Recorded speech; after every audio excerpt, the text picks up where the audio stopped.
So I think Dan has a lot to teach us, and so we're glad to have him here to give this webinar.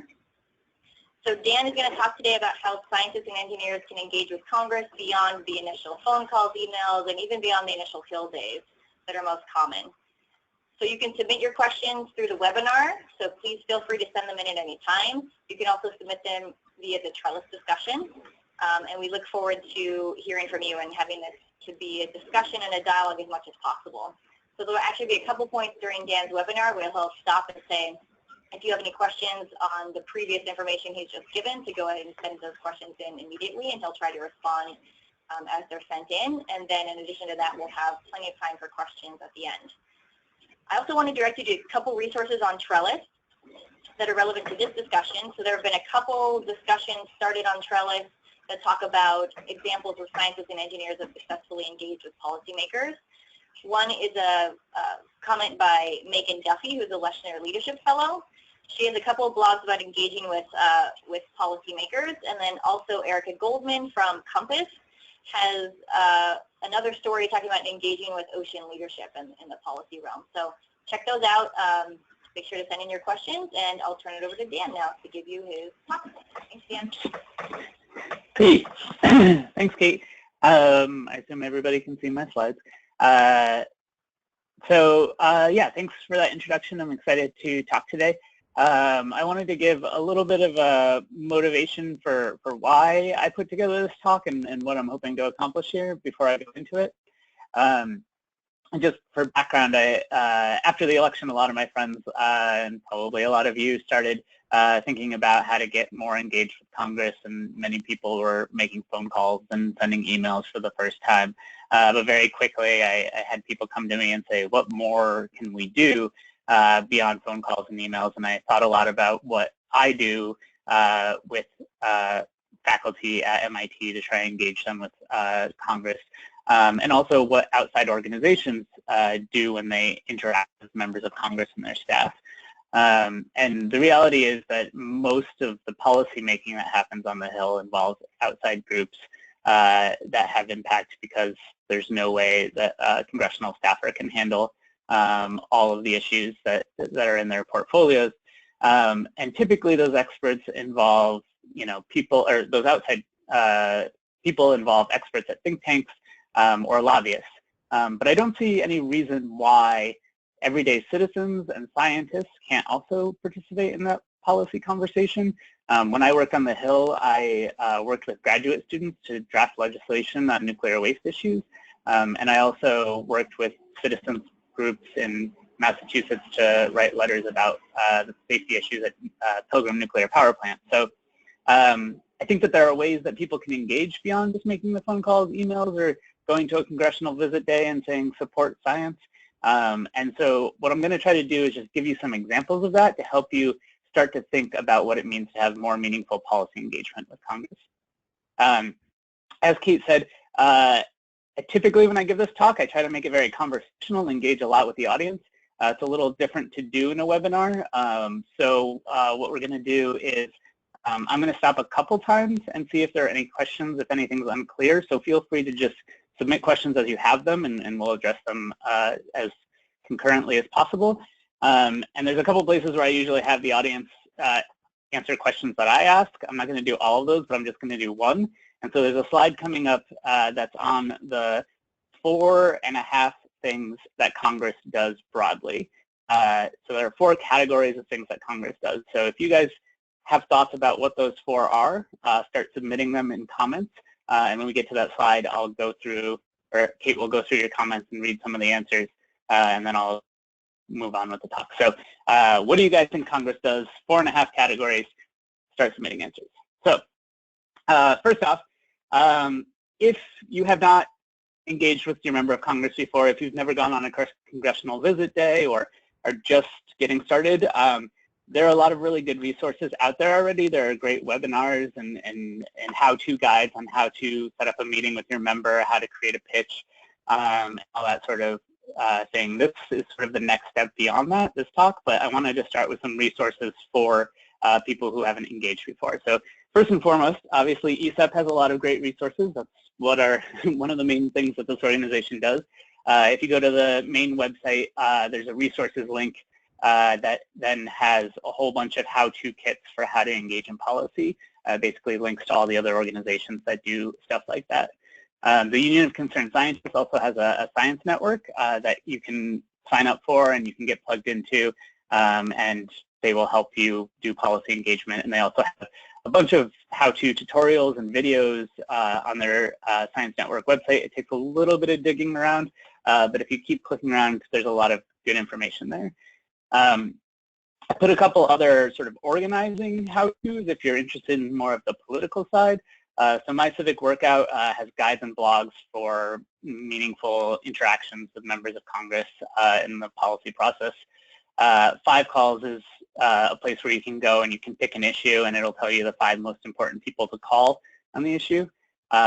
Indivisible, for those who haven't heard, I think is a really excellent guide for organizing to have impact on your members of Congress if you want to think about grassroots organizing, which is something that science is not typically very good at, but I'm hoping post-Science March that a lot of people are energized and thinking about ways that they can get people together to put pressure on policymakers to support science and to create evidence-based policy. So if you want to think about it from an outside organizing perspective, I highly recommend reading the Indivisible Guide. It's obviously written in a partisan way, but the information is pretty general because they look at what the Tea Party did and what made it successful to create their own document. And last but not least, if you want to run for office yourself or you want to find a scientist who is running for office, 314 Action is an organization that is doing that work, and I highly recommend you guys all check it out. Either if you're interested in running, but more importantly, if you want to support other scientists who are running for office, we will need all the help we can get. So that's sort of background on organizing. Now I want to go over some background about what a member of Congress is and how Congress works, sort of set the stage for policy interactions. So first off, this is usually a part that I do question and answer, but we'll just go straight through. So members of Congress, the only thing that they get graded on, or the only thing that matters to the success of their job, is getting votes. That's how they remain in office, and it is their primary focus. Votes only come from constituents, so I put this in here a lot for people who really feel the urge to call and lobby people who are not their members of Congress. It is not a good use of time. There are ways you can interact as an expert in some of the policy discussions, and I'll get to that later, but just wanted to put that thought out there. There are 2 ways, I think, broadly, that you can get constituent votes, and I should say a lot of this talk sort of paints things in a broad brush and gives you sort of 90%. There's exceptions to all of this, but in my mind, there are 2 broad ways that politicians get constituents. First is through campaigning, so they go out and talk to people, and therefore they care a lot about not just what their constituents think, but especially what groups of their constituents think. And so this is really important when you're making policy recommendations. If you make a recommendation alone as an expert, that can have some weight. If you get an organization that represents a group of people to take on a position, that dramatically increases the weight of your recommendation, especially if that group represents constituents in the district of the member. The other way you can get constituents to vote for you is with cold hard cash. So advertising costs a lot of money. It's how people get their name out there, and therefore groups that do represent people who give money to a member also get additional attention. And I'd just like to point that out because it's the reality of the situation and something to keep in mind. So on the next slide, that is a member of Congress. Next slide is the structure of Congress. Again, I usually do this as asking people what they think is the difference between the House and Senate, but I'll just go through it. So the House, as probably many of you know, has 435 representatives, and each one represents a single individual district, whereas the Senate, there's 100 senators, and there are 2 from each state, so they represent entire states. One of the big practical differences is that the House is elected every 2 years, so everybody is up for office every 2 years, whereas the Senate is 6-year terms, and they're staggered, so the entire Senate isn't up for election on any given year.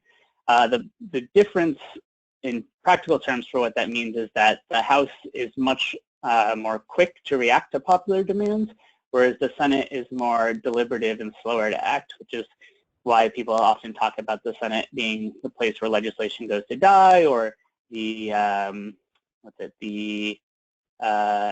not coaster, something that cools the tea, saucer that cools the tea. There we go. So those are the big practical differences in thinking through the House and Senate, and I think the most important. There are lots of other little nuances, but I think those are the big things. So the next slide is, there we go. What does Congress do? So this is the 4 broad categories. Kate, do we have any suggestions from the audience on what Congress does in 4 categories? Yes, we do. So I will just read them off. But first I have a question for you, Dan. Are you willing to post your slides online at the end of the webinar? Yeah. Yes, definitely. Because the second slide has lots of links in it. So it would be, I would love to put it on the ESEP website. Okay, so we will put it on the ESEP website and we'll link it on the Trellis as well. So check that out when after this webinar is over. So yes, Dan, we have some responses. I'm just going to read them all off in the order that they came in. So that sounds great. Okay, we'll see if we hit all 4. Budget, appropriations, taxes, declare war, make laws, confirm executive appointments, levy taxes, set the budget, pass regulations, campaign, hold hearings on issues. So even though they're redundant, there was plenty of responses there. Yeah, so I think we got most of them. I don't think we got all of them, though, but we'll press on. So, okay, the 4 broad categories that a lot of those fit into. The first is legislation and budget. So Congress passes bills, appropriations bills are the ones that fund different parts of government. That's one of the broad categories that I think most of those fall into. The next big category, or another category, is Congress has the power to impeach the president. I don't think that was mentioned in that list, which surprises me a little because I feel like it's a topic that comes up a lot lately. Beyond that, Congress can also do oversight of the executive branch and other parts of government. So they have the power to subpoena government agencies like the EPA or DOE and get them to give them information, come and testify in hearings and all that sort of stuff. So some people mentioned hearings. A lot of hearings are on oversight. Some of them are in the legislation category. The biggest thing that I think a lot of people don't think about, and the sort of main motivation for this slide, is that a lot of what Congress does is actually just raise awareness and bring attention to issues. And a lot of times bringing attention to an issue is either essential, well, it is essential to getting legislation on an issue and going through the full congressional process of creating national legislation, but sometimes just raising awareness and shining a spotlight on an issue can get people to change a policy on its own. So those are the 4 categories. The other half is confirmed presidential appointments, which was mentioned in there. Only the Senate does that, so that's why it's a half category. And then the other thing I like to point out is for people whose members are in the minority, which is generally who I'm talking to lately, the minority does not have access to the first 3 categories. They don't get to control what legislation voted on. They don't get to make decisions about the budget. They sometimes are part of the negotiating process, sometimes not. They obviously can't start impeachment. They cannot direct oversight, but there are still some things they can do related to oversight.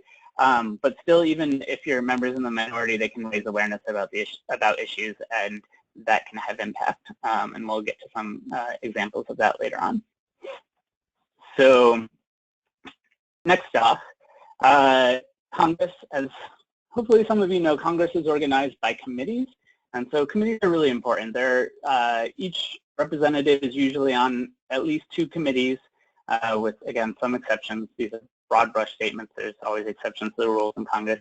But each committee has a unique jurisdiction, and this is where legislation is crafted. These are the bodies that hold hearings and are really essential to all of the work that Congress does. So understanding a committee and its structure is really important to the policy process. So here's an example of one committee. This is the Environment and Public Works Committee in the Senate. As you can see, each committee has a chair and ranking member. The chair controls all of the work of the committee, decides what hearings will be had, what legislation will be voted on. So committee chairs are very important people. Ranking members are the highest ranking person in the minority party. So in this case, John Barrasso is a Republican, Tom Carper is a Democrat. Democrats are in the minority. And ranking members still get to negotiate with the chair, and depending on the committee, have some influence, depending on sort of the working relationship between the two. One of the things that the ranking member can do often is suggest a witness for a hearing. So, and we'll get to details of hearings later on, but hearings usually have a panel of people who testify to Congress. The chair will pick most of those people and often give the ranking member one choice. Each committee is divided into subcommittees that do their work. So these are the 4 subcommittees of the Environment and Public Works Committee, and each one of those subcommittees has a chair and ranking member.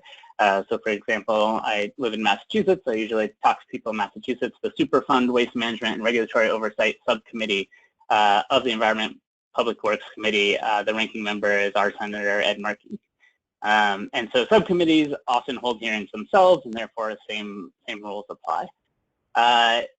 The jurisdiction of committees are very broad and sometimes not totally intuitive. So this is definitely something that takes a little bit of research to understand what exactly a subcommittee can do, or sorry, a committee and subcommittees have the jurisdiction to work on. So now I'm going to explain the structure of a Senate office to give you a sense of who you'll interact with and how that has impact. At the end of the slide, I'm going to take questions because this is one I usually get a lot about, but you can also ask questions on any of the previous slides. So start sending those in. We'll pause at the end of this slide.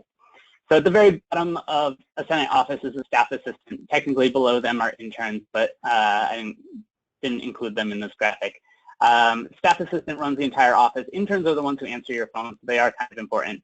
If you're making a phone call, that's one of the things I like to point out to people. If you call about an issue and you say, you want your senator or representative to support or oppose an issue, no matter what you say to the intern, in the end, they're going to turn that conversation into a tick mark on a piece of paper. Those tick marks get added up at the end of the week and sent around to all the staff in the office, so they are incredibly important because people pay attention to them. But the reason I point that out to people is that I want to encourage people not to overthink it. You don't have to develop a strong argument full of facts and figures to talk to an intern to call your member of Congress. So if you're nervous about calling, don't worry about it. It's a pretty straightforward process. You just call and say, I want my representative to support or not support that, and they mark you down. Above staff assistants are legislative correspondents. These are the staff who are responsible for answering all of the letters that people write to Congress. Practically speaking, the way they do this is they use software to group all the emails and letters into broad categories, and then they write letters addressing those categories with the member's stance on whatever issue everybody is writing about, and then send out responses, either by email or by actual mail. Even the physical mail gets scanned by an intern and put into the system. So there's not a whole lot of difference between physical mail and email. The only difference is physical mail takes a lot longer to get there because it has to go through a screening process for security reasons. And so if you're going to write, definitely feel free to send an email. And again, this is, something that it's probably not going to matter a whole lot if the strength of your argument in this, but it is important and they do get counted. This also gets sent around at the end of the week, and you will typically get a response at some point from the legislative correspondent. Above that are the legislative assistants. And so these are the people, if you want to interact in policy, these are the people you have to talk to. Each one of these people has a portfolio of issues that they're responsible for. So for example, when I was a AAAS fellow in Senator Markey's office, I worked at the legislative assistant level. When I first started in the office, they gave me the very narrow portfolio of all things nuclear. So everything from nuclear power plant safety to nuclear nonproliferation and security to international nuclear cooperation agreements, to even nuclear weapons budget issues. So that's where I started, but quickly they added on more to my portfolio. They added issues like privacy regarding the domestic use of drones. They added international LGBT rights. They added science policy issues generally. So I took all the meetings with all the scientists, and at the end I was a point person for the foreign policy portfolio. So as you can see, a legislative assistant has a lot of different issues that they have to cover, and there's no way they can do it on their own. So the way they do this is by developing a network of outside experts that they can call whenever they have a question that they can't answer themselves. When I say they're in charge of a portfolio of issues, that means they not only have to answer the members' questions on anything related to that, but they also do things like draft legislation or draft statements for the member on those issues, or draft letters about those issues, speeches, all those sort of things. So there's a lot that the legislative assistants do, and so getting to know them is really important. Beyond that, there's a legislative director. This is the person who oversees all the legislative assistants and sort of runs the policy side of the office. They're kind of on par with the media team, so if the legislative assistant is proposing policy, they would have to get it approved by the legislative director. They'd also typically have to get it approved by the media team, because the media team has sort of an outside view of the office of what are the optics of this, how is this going to make the member look, is this a good idea? And so they are an integral part of the approval chain going up. Next above that is the chief of staff. They run the entirety of the office, and therefore are very important and very overworked people. And they are also on the same level as the scheduler, which a lot of people don't think about. The scheduler determines where the member is at any given moment, and therefore has a lot of power beyond just making sure the headache of getting the members to all their meetings. They also typically very close to the members since they spend so much time with them, and sometimes are often part of policy conversations. I'm going to stop there and see, are there questions about this or previous slides? Let me check. Nope, not at this point. Okay, cool. So that's the inside of a Senate office. If you're going to be interacting with policy, it's something to think about. I guess one of the frequently asked questions is, how do you find a legislative assistant? And you can actually call and those interns who answer the phone, if you ask them, who in the office covers nuclear waste issues, they will tell you which legislative assistant to talk to. And then typically they can transfer you to their phone and you can leave a voicemail, or you can ask for their email and you can follow up that way to request a meeting. Yeah, if people have other questions, I guess I'll address them at the end. So now, what can you do beyond just calling the interns and asking them to support or oppose something? The way I thought about this is developing what I call a menu of asks, which also could be a menu of activities to interact for it, and it sort of lays out all the different things that a legislative assistant might be working on, and I'm going to go through examples of each of these with the goal of better understanding the different things that members of Congress do on a day-to-day or congressional offices do on a day-to-day, and with an eye towards the fact that experts are needed for all of these, because again, the congressional staff typically rely on outside people to do all this work. So first on legislation, there's two types of legislation broadly. There's legislation for policy, so that's this bill on the left, which is the Waxman-Markey legislation, which is the only legislation to pass part of Congress that actually deals with climate change. This legislation involves a lot of deliberation, involves a lot of stakeholder input. It takes a long time, a lot of compromise, very complicated, and therefore plenty of opportunities for experts to interact. Another type of legislation, though, that a lot of people don't think about is messaging legislation. So this on the right is the Safer Approach to Nuclear Expenditures Act, the SANE Act, or Smarter Approach, by Senator Markey, which cuts $100 billion out of the nuclear weapons budget over the course of the next 10 years. This is not a piece of legislation that will ever pass, especially with Republicans in the majority right now. Would Senator Markey like the legislation to pass? Sure, he would love it. But the political reality is you're not going to get support for cutting all these different programs. However, what a piece of legislation like this allows you to do is, A, shine a spotlight on an issue.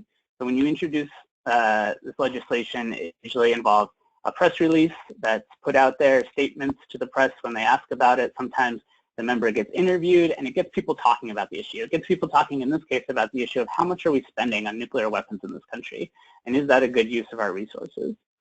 In addition to that, the other thing messaging bills can do is, although this may never pass in its entirety, certain pieces of this could get carved off and put into other legislation and be passed that way. And so messaging bills are really important. In a messaging bill, you sort of shoot for the stars of what you want. Think about your ideal world and think about what it would take to get there. And it's sort of a starting point for negotiation on where you stand. And so these are the sort of things that if you have an idea for a bill that gets the member's point across, it's totally valid to bring it up, and it's also the kind of thing that staff need help with outside experts to do. So I worked with a lot of experts, usually in different advocacy organizations, nonprofits in DC for this particular bill, but like I said, on some waste issues. I worked with nuclear waste issues. I worked with grad students on similar messaging bills. So that's legislation. Next are letters. And this is something that I don't think gets much attention, but it's actually a good portion of what members of Congress and their staff spend time on. And there are, I think, broadly 3 types of letters to think about. So first is an oversight letter. And this is on the first slide what I said when I said when you're in the members in the minority, they don't have oversight, the ability to do oversight. By that I mean they can't hold oversight hearings, they can't call the hearings, but they can still send letters on individual things. So for example, this is a letter on the top right that we sent to the Nuclear Regulatory Commission when they adopted a policy that prevented members of Congress from being able to access documents from them on nuclear power plants in their district. This was something that members could always do in the past, and they tried to create a new policy that allowed the NRC to deny them documents. This shined a spotlight on the issue, so raised awareness first and foremost. We got other members to realize that they could not get these documents anymore by asking them to sign on to this letter and by getting the press release out there. And eventually we were able to get a small line in a piece of legislation, a piece of broader legislation that forced them to basically undo this policy. So that's one example. Another kind of letter is internal letters. So members send letters to each other, as odd as that sounds. And my example for this, and this is sort of one of my key examples for having a specific ask, and this happened when I was taking all the meetings with all the science organizations. Everybody would come in and say, all these congressional visits days that you guys have probably done, say, we really want Senator Markey to support science and support basic research, and here's my research and why it's important. And, I would sit there and smile through the meeting and be very polite and, at the end tell them, Senator Markey, of course he supports science. He has a long history of supporting science. He has more PhD scientists in his office than he has lawyers. And I would, have them leave the office feeling really great. They have Senator Markey's support. They probably feel like they did a lot, and I would go back to my desk and never think about that conversation again. Until one day, a particular scientist, an astronomer, came in and said, I want to thank Senator Markey for his long support of science. We know he's done a lot for the cause. And we noticed recently that the House is circulating a letter on NSF funding, asking for $7.5 billion in funding, and that there is no letter in the Senate circulating on this issue. So would Senator Markey consider circulating such a letter? Now this was something tangible and actionable that I could do something about, and this is a lot of the motivation for why I created this menu of asks. because the more specific you can be when you go into these meetings and telling a legislative assistant what you want them to do the second they leave that meeting, the more likely they are to do something. And so I was able to take that request back and get it approved all the way up, and then work with the outside person to draft a letter and circulate it, and have a number of other members sign on, and sent this letter to the appropriators, who are the ones who actually write the budget. And that year, Congress didn't pass the budget, so the budget ended up getting passed more recently, but the number was pretty close to $7.5 billion. So in that sense, probably had some impact, although the politics were a little different in this case. The last thing they can do is send external letters. So recently, I believe this was Senator Whitehouse-led letter, actually. There were some letters that went out to sort of big oil companies asking about what their role was in covering up climate science. And this can be a really important way to, again, shine a spotlight on an issue. And if you can think of really good questions to ask them, lots of times they will answer. They don't have to answer, but lots of times they will answer, and you can use that to help build your case. I usually actually stop here again on letters, but you guys will probably take a little while to type them. So I know that's a lot of information. Yeah. So oh, go ahead. You have a couple. Okay. What are they? Relating to what you were just talking about in terms of specific asks, how specific do they need to be in terms of a letter or a floor statement or whatever? Or so can you just, let's see, how is this question asked? So can you come in with what you want the member to do, but without having the exact logistic or implementation method for the ask? Would you leave that up to the staff, or do you need to be that specific? So the more specific you can be, the better. And so the thing to think about here is staff, like I said, they have these huge portfolio of issues. They're taking meetings all day long on all sorts of topics. So if you tell them, you know, I want you to solve this policy issue, or my research is relevant to this policy issue, they might keep you in their back pocket as they try to think through.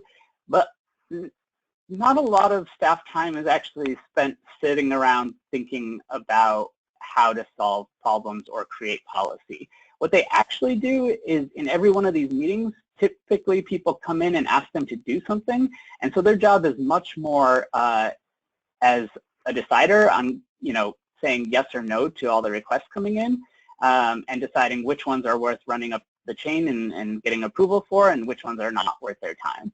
And so the more specific you can be, the better on that. The other example that I like to give people is when I was there, I went to a conference at Stanford on cybersecurity. It was like a 3-day conference with senior congressional staff, and they provided a lot of really great information. And at the end, there was like a dinner where they were asking for feedback, and one of the senior congressional staff stood up and said, thank you so much for inviting us to this conference. It was really fascinating. I feel like I learned a lot.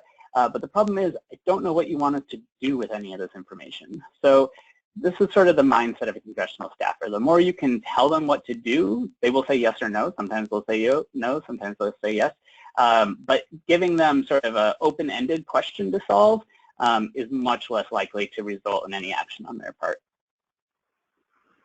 Is there another question, Kate?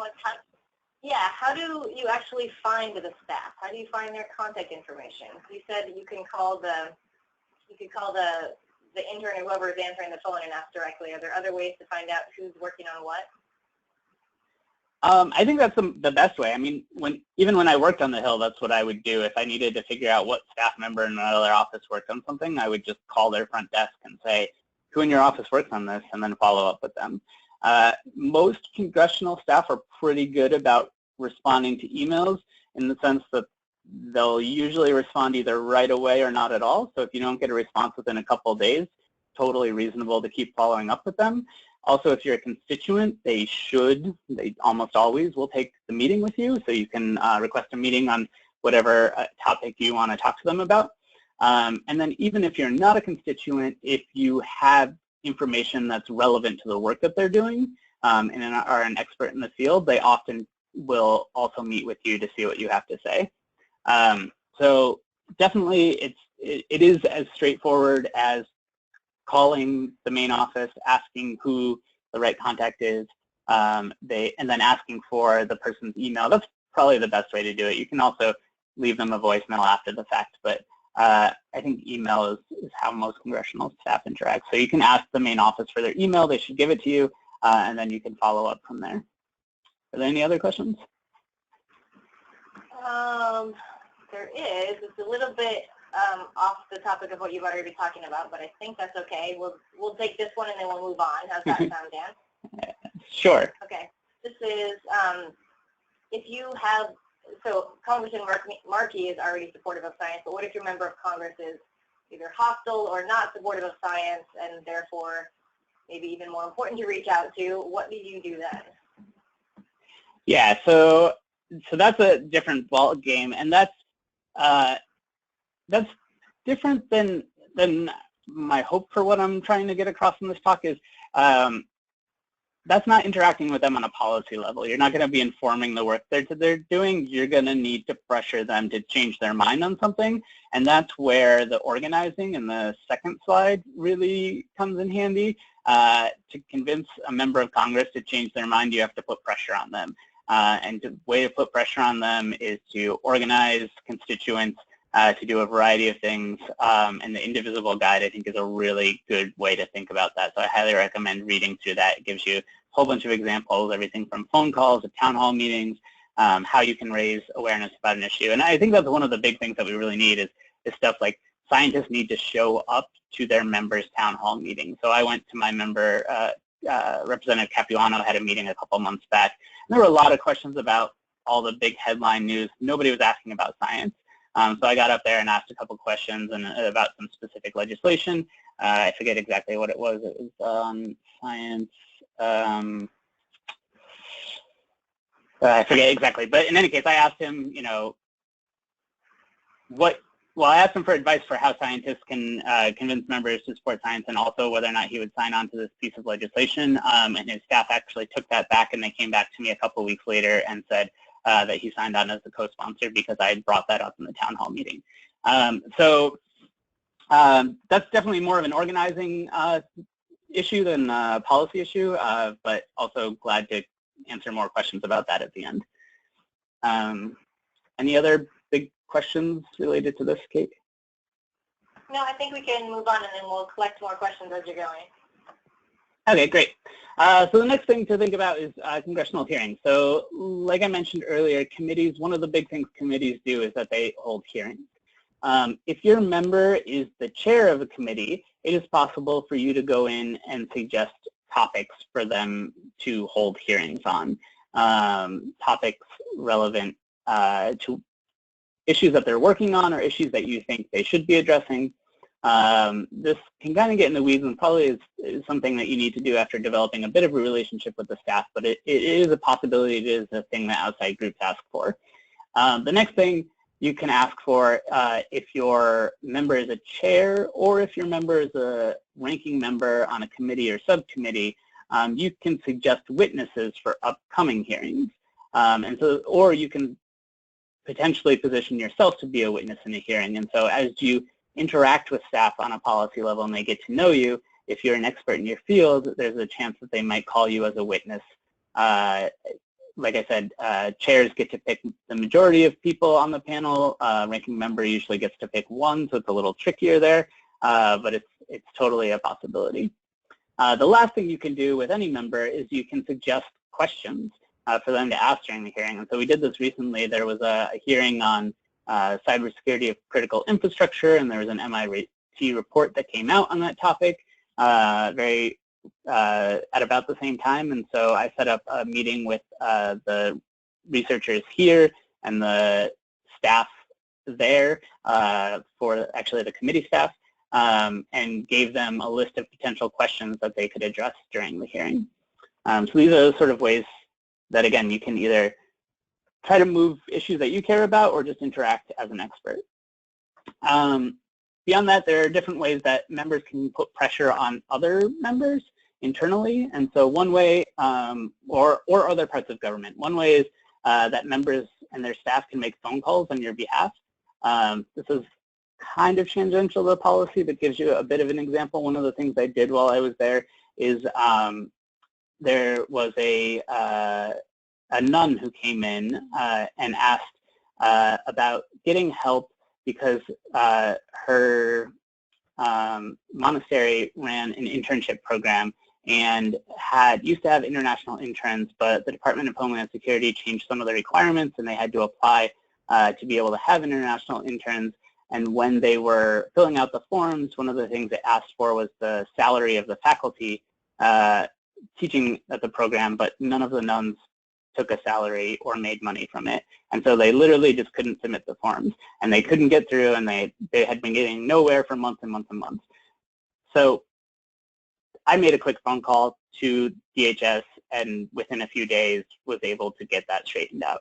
And so other parts of government like Department of Homeland Security, the EPA, those sort of areas will respond much more quickly to a Senate staff member than possibly to you.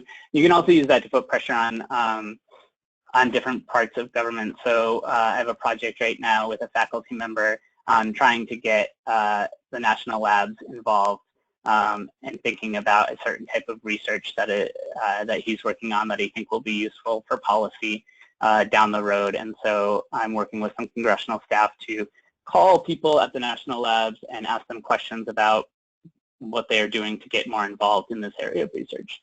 So that's ways you can put pressure from phone calls. The other way you can put pressure on other parts of government, either other members or other parts of the executive branch, is through staff briefings. So I guess there are two kinds of staff briefings I'm talking about here. One is internal briefings.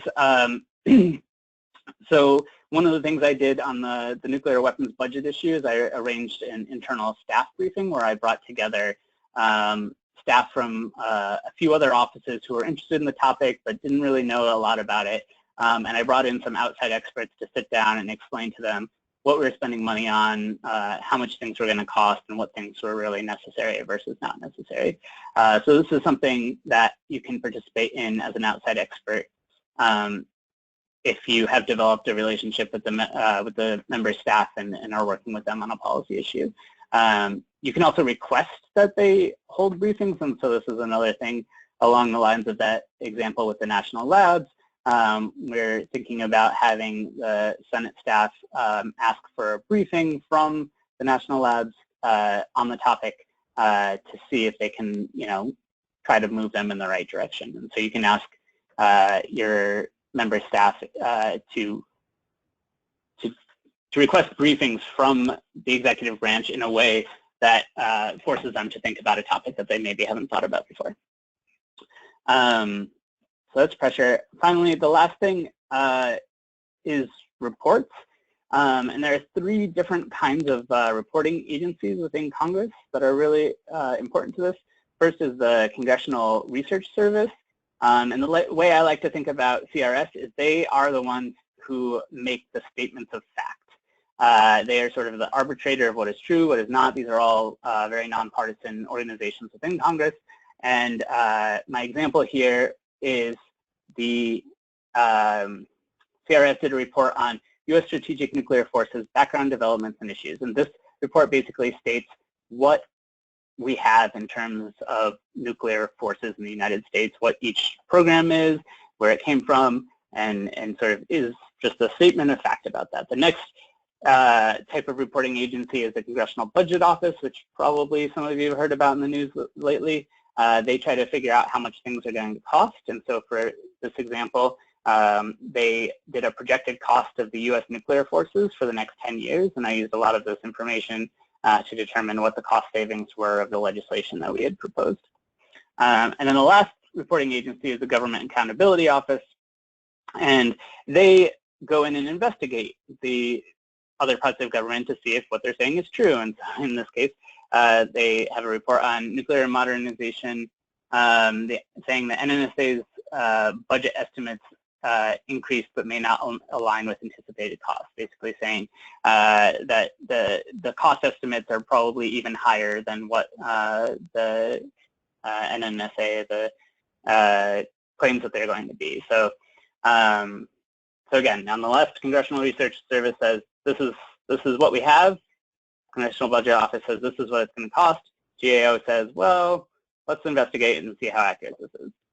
There are two different ways to interact with this. One is these different reporting groups definitely are interested in outside experts' opinions. I've met with Congressional Research Service at MIT to brief them on stuff that's going on and reports that they might be interested in reading and understanding for their work. They try to stay on top of everything. I don't know that many of them go full on into reading peer-reviewed academic papers, but they will definitely read slightly longer reports that congressional staff don't have time to read.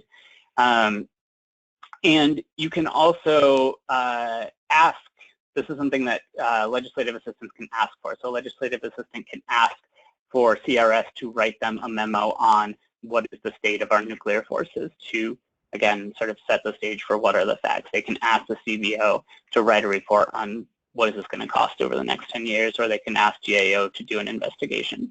And so this is something you can ask them to ask on your behalf. If that makes sense.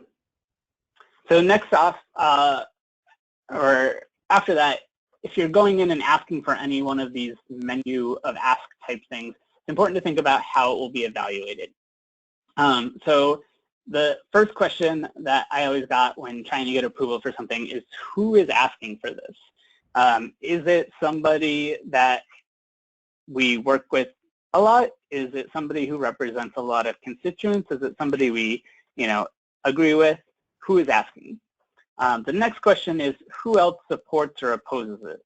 If a big group that represents a lot of constituents opposes it, then it's not going to be something we can sign on to.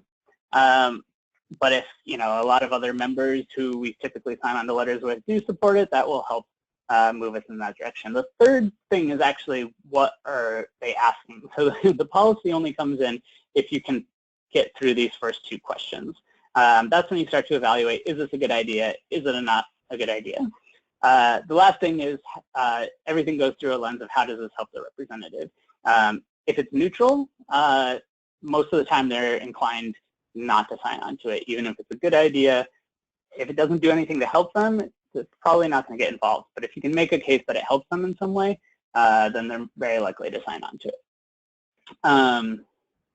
Finally, a quote on advice for effectiveness that I heard at a conference a few years ago, and I think is really great, so I use it all the time. It says, for policymakers, you need to get the right information to the right people at the right time, and it has to be on one page. So the right information in this case, one of the things I like to point out is, if you're going to interact on a policy level with congressional staff, you can't ever be wrong. If you are ever wrong, they will stop using you as an expert. This doesn't mean you have to know everything. It just means if you don't know the answer, say, I don't know, and I will get you the answer as soon as possible, and then go and get that answer as quickly as possible. The right people.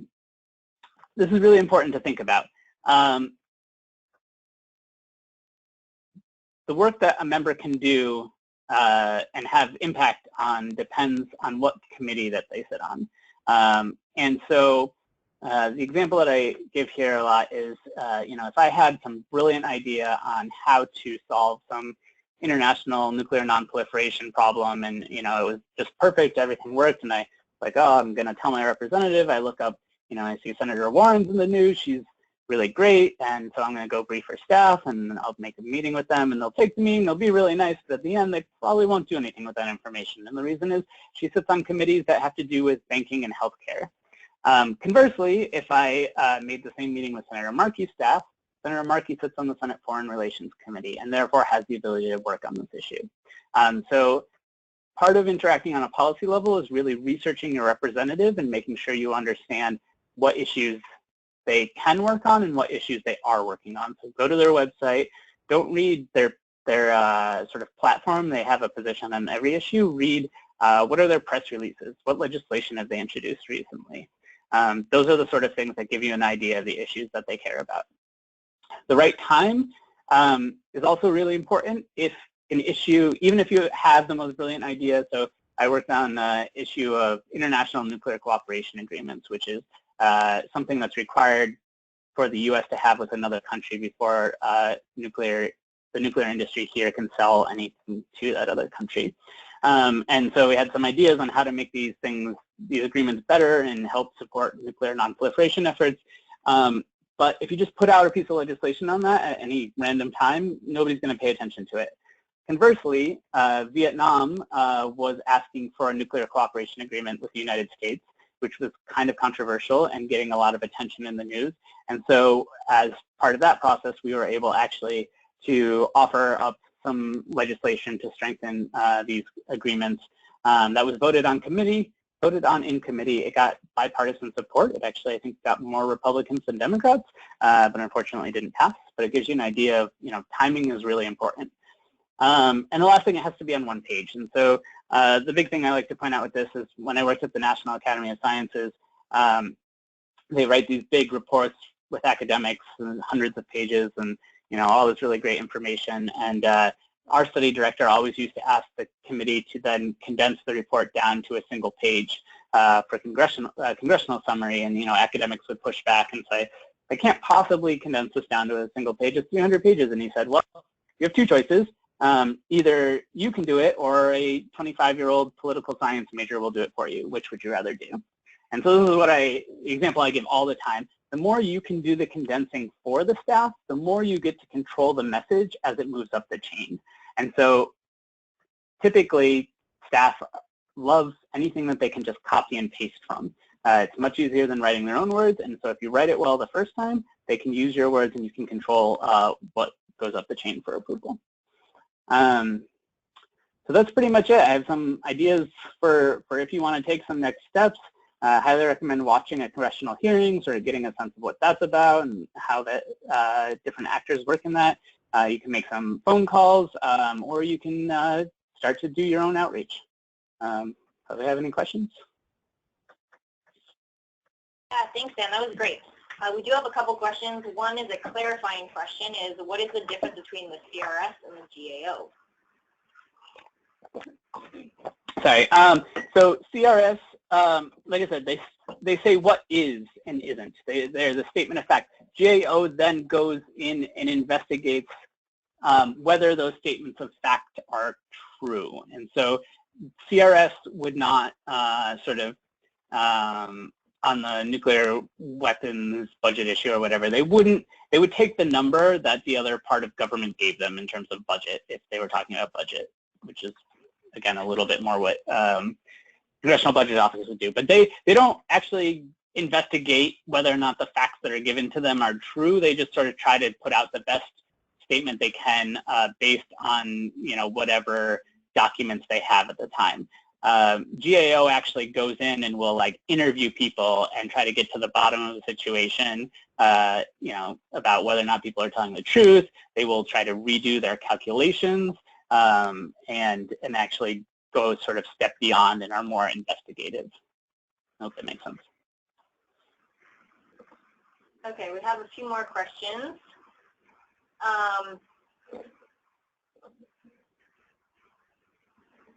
Yeah, so obviously facts matter, especially for scientists and engineers, but how can you engage without one political side claiming that the contributions that you're making are one-sided? How do you convey sort of a balance when you're coming in with an ask?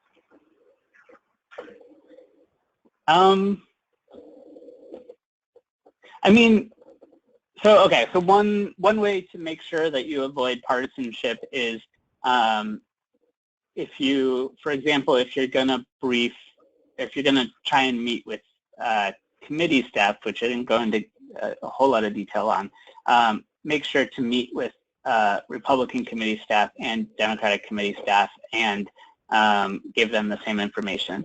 The other thing you can do is make sure any of the information that you're conveying to a member or to any part of government is public information. So, make sure you write it up in a white paper and put it on a website somewhere so that way it's accessible to everybody.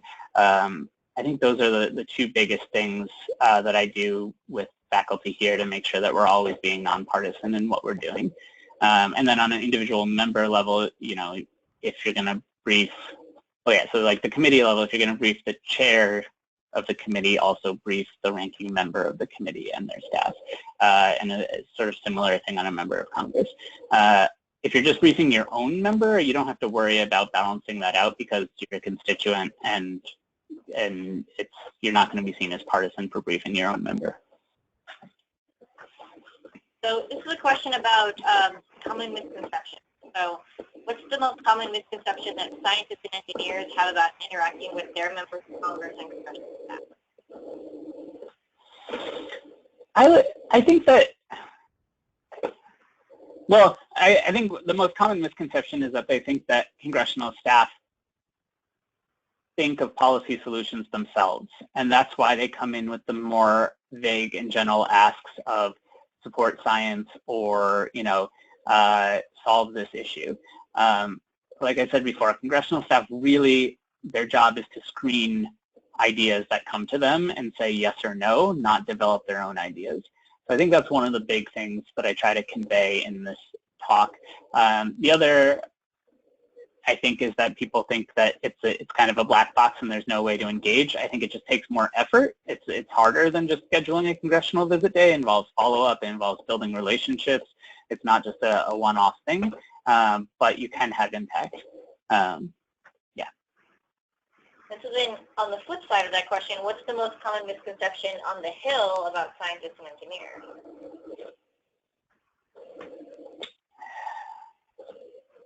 I don't know if it's a misconception as far as the problem. One of the problems with scientists and engineers is that they often, like I said, they want to present information